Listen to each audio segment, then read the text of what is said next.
People create human farms where they raise cloned children to use their organs.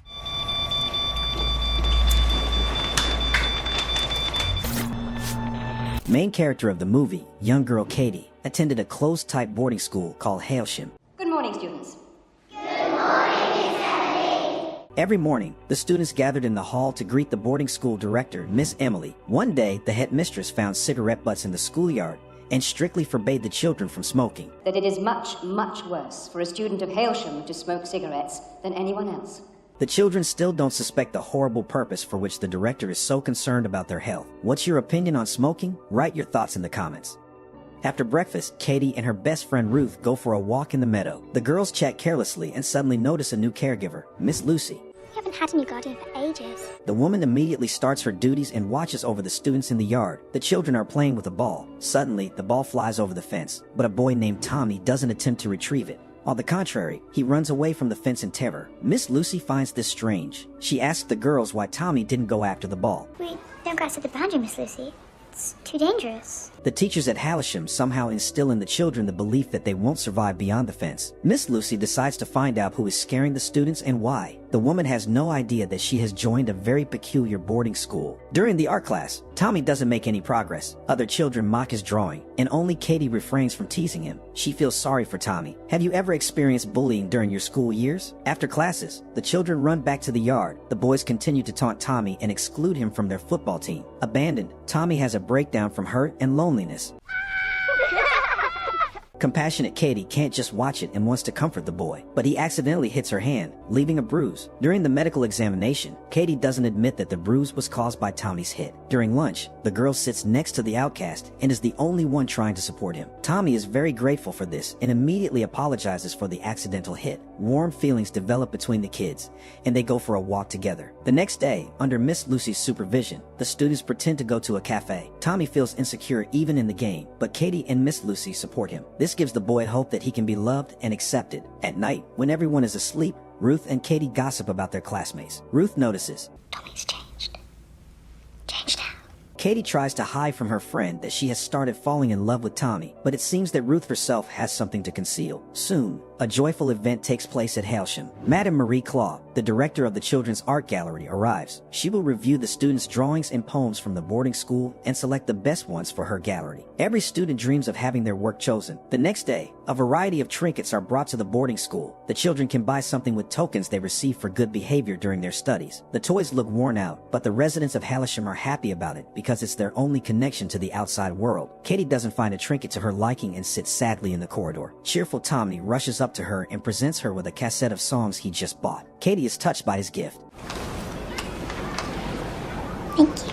Sitting in her room, Katie enjoys the music. It contains songs about love, and the girl dreams about Tommy. Ruth notices her in this state and guesses her friend's feelings, but Katie has no idea how cunning Ruth will be towards her. The next day, the class comes to Miss Lucy's lesson. She has discovered the terrible truth about this boarding school and wants to tell it to her students. Miss Lucy says that all people can determine their own destiny, except for the children of Hailsham. Their fate is predetermined. You will start to donate your vital organs.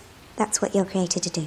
This will happen before the kids reach middle age. After the fourth extraction, their lives will end. Miss Lucy informs the children about this so that they know about themselves and can live their short lives with dignity. Silence fills the classroom as the students are shocked by this news. However, the children still don't realize why they have to sacrifice themselves for the sake of others. Soon, Miss Lucy is dismissed from Hailsham. Director Miss Emily doesn't deny that she raises children for these purposes, but she refuses to discuss it with them directly. During Miss Emily's speech, Katie notices that Tommy and Ruth are holding hands. Overwhelmed by hurt and confusion, Katie swallows her tears. Now Katie is more concerned about Tommy and Ruth's relationship than her own dreadful fate. While spying on the two, Katie witnesses their kiss. She doesn't understand why. After so much teasing, Ruth suddenly has feelings for Tommy. Several years pass. Throughout this time, Katie hoped that the couple in love would soon break up. But the time for graduation from Hailsham has come, and Tommy and Ruth are still together.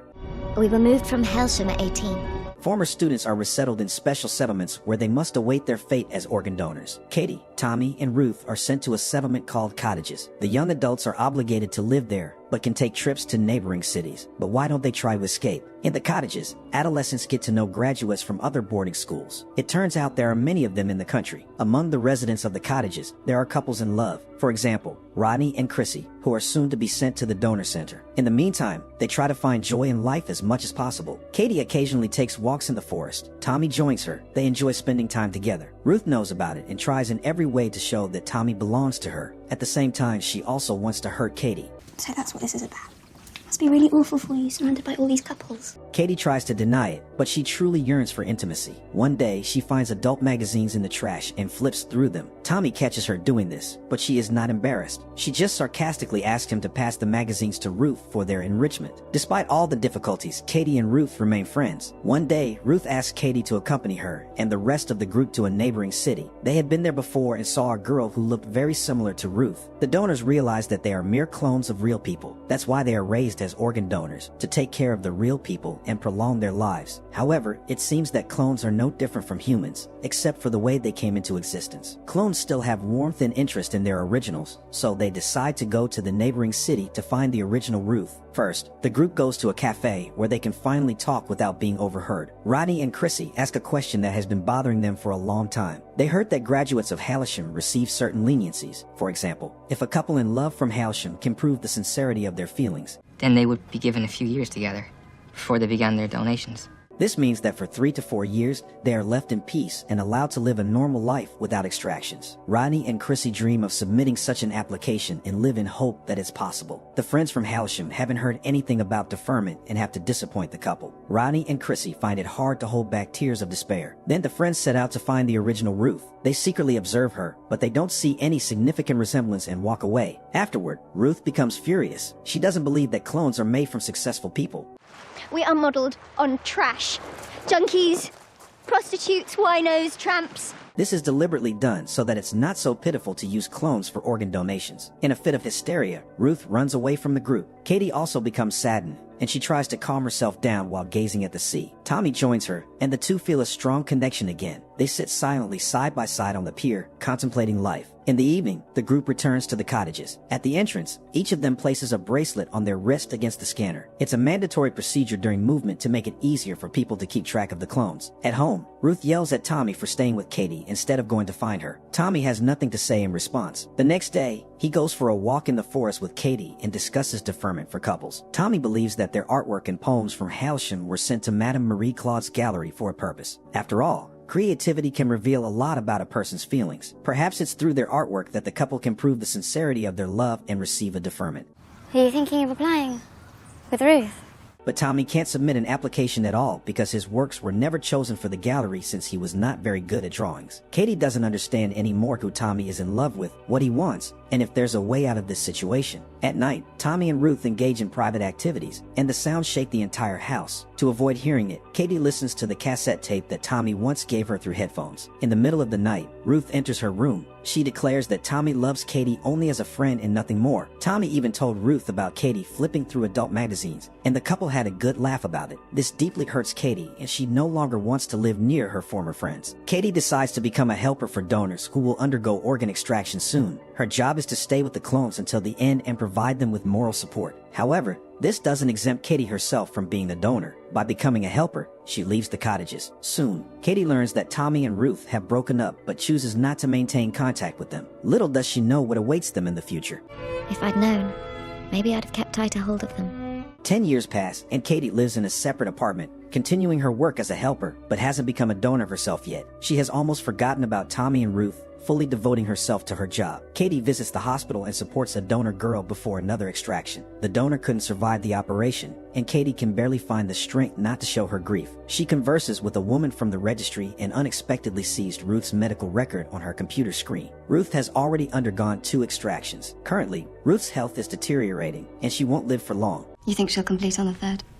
I think she wants to complete. Katie decides to visit her long unseen friend, Ruth. Ruth is indeed not in good shape, but she is happy to see Katie. She also reveals that Tommy has had 2 extractions but is doing well. Ruth genuinely wants to complete her donations as soon as possible because otherwise, artificial life support will be maintained and her organs will continue to be taken. Katie tries to support her friend and stays with her for several days. Ruth starts feeling better and expresses a desire to visit a beautiful place. Katie is ready to accompany her. And if we're driving all that way, we could call in on Tommy. The girls arrive at Tommy's place and are almost in tears of joy. Tommy is also happy to see them and warmly embraces Katie first and then Ruth. The trio gets into the car and heads to the picturesque seaside. On the way, Tommy explains that Halsham has been closed and now there are only incubator-like institutions left for cloned children. Nobody cares about a child's feelings there. During their conversation, the friends reach the coastline. Tension emanates from Ruth. Suddenly, she says, I'd like you to forgive me. Ruth admits that she interfered with Tommy and Katie's love. She'd always knew that they should be together. She was simply envious of their love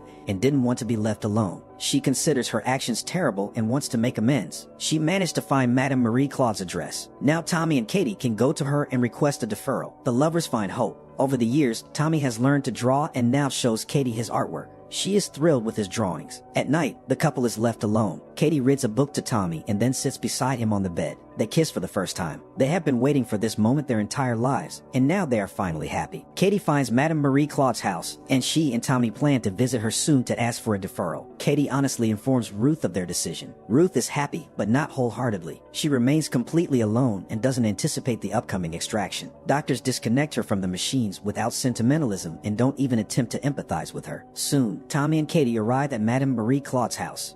I brought you some things you might like for your gallery. Madame invites them into her house. Tommy tenderly confesses their love to her. Then he shares his speculation about the way to obtain a deferral and shows his artwork to Madame Marie Claude. She looks at the young couple with pain and tenderness and admires Tommy's drawings, but cannot say anything comforting. Former Halsham director, Miss Emily, comes to her aid. She also lives in the same house and explains that the students' artwork was displayed in galleries to show society that donor children are also beings with feelings and souls. Miss Emily worried about the ethics of donation, although she understood that society could not return to the times when organ extraction from clones was considered unacceptable. There are no deferrals, and there never have been.